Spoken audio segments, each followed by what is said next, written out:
So far we learned public and private access modifiers.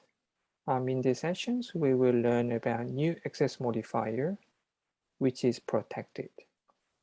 And then we will talk about other things in inheritance, such as concepts of multiple inheritance. So let's begin.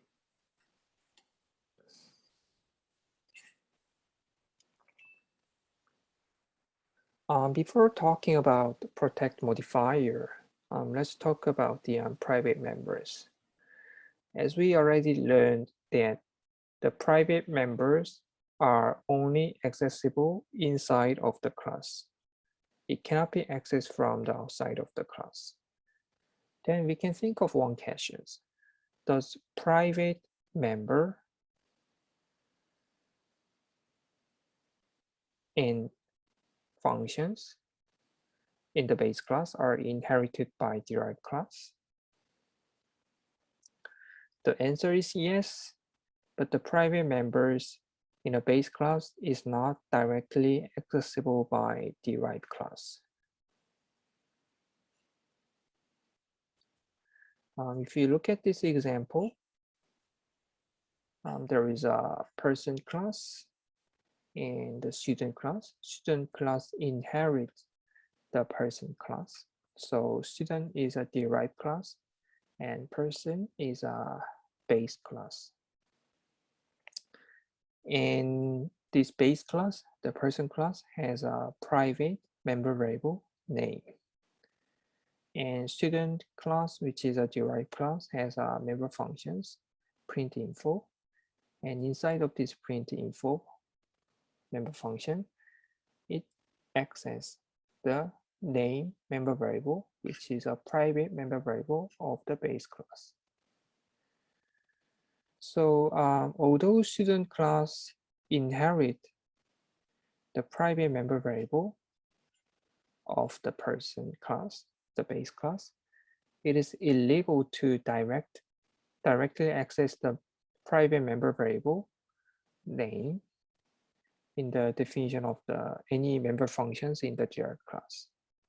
So because member variable name is private, directly accessing it like this way is not possible. So this is syntactically incorrect.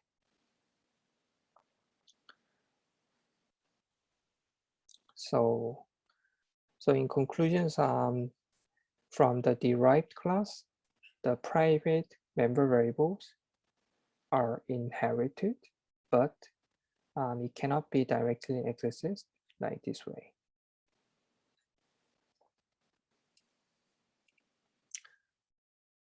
So you cannot access private member variables or private member function from the derived class. That is our conclusions of the previous slide. But we often need to access private members in base class from the derived class. For this, we can use protected modifier.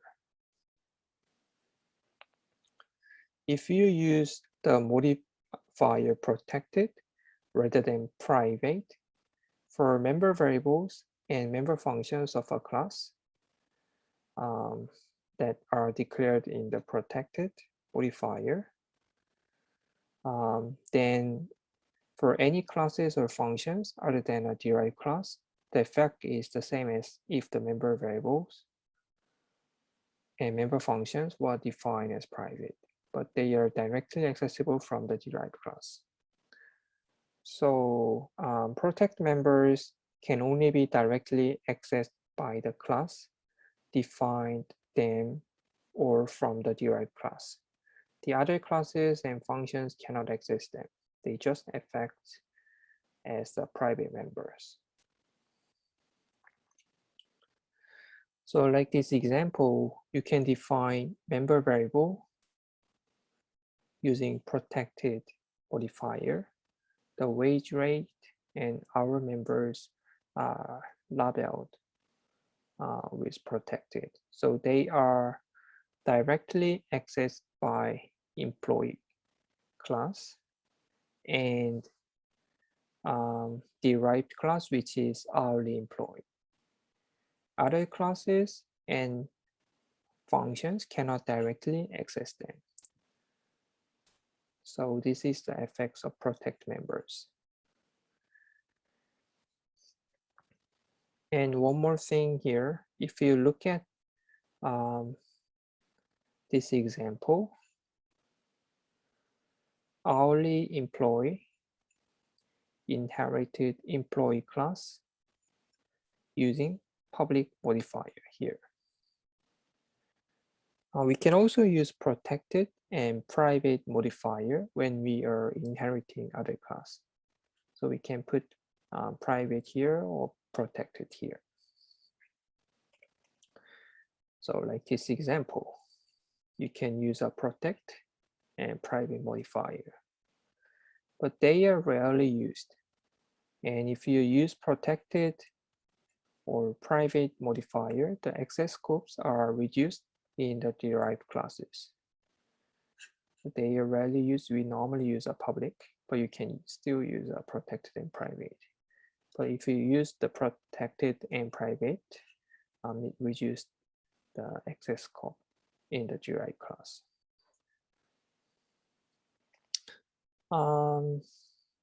If you use the keyword protected for inheritance, then members that are publics in the base class are protected in the derived class when they are inherited. And if you use a keyword private for inheritance, then all members of the base class, including public, protected, and private members, are not accessible in the derived class. This means that all members are inherited as if they were marked private in the base class. So this diagram shows the differences between public, protected, and private inheritance. If you use a public keywords, public and protected members are inherited as they are. So public members are inherited as public, and protected members are inherited as protected. And if you use a protected keyword, then public and protected members are inherited as protected members. And if you use a private keyword, all members, public, protected, and private members are inherited as private members. So they are the differences. But these two are rarely used in inheritance. We normally use public keywords.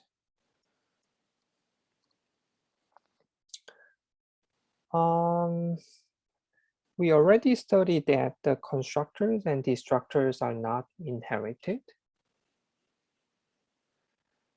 The copy constructor is not also inherited as well.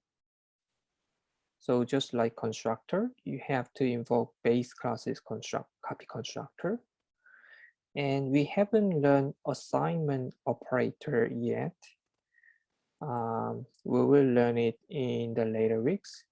The assignment operators are also not inherited. So let's talk more about the copy constructor, because we already talked about the constructor and destructor in the previous sessions.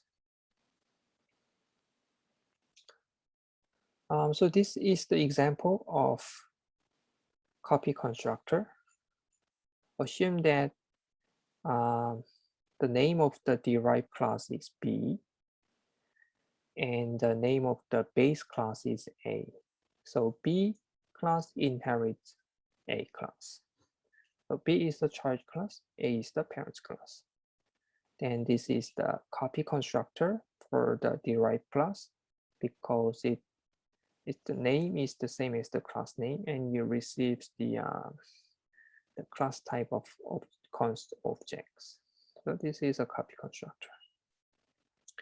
And as you can see here, the base class's copy constructor is invoke it, just like invoking base classes constructor. So using base classes copy constructor, this one, we set the inherited member variables, and using the derived classes copy constructor, so inside of here or here, we can set newly declared member variables in derived classes. And one thing to note is that the derived class type can be used as a base class type. So that is the reason why this is legal. So this line is legal. Because object, this one, is a class B type. Object is a B type. And because B class is derived class of class A, because B inherits the A, the object type of B class can be used as A class type. So we can pass object to copy constructor of A.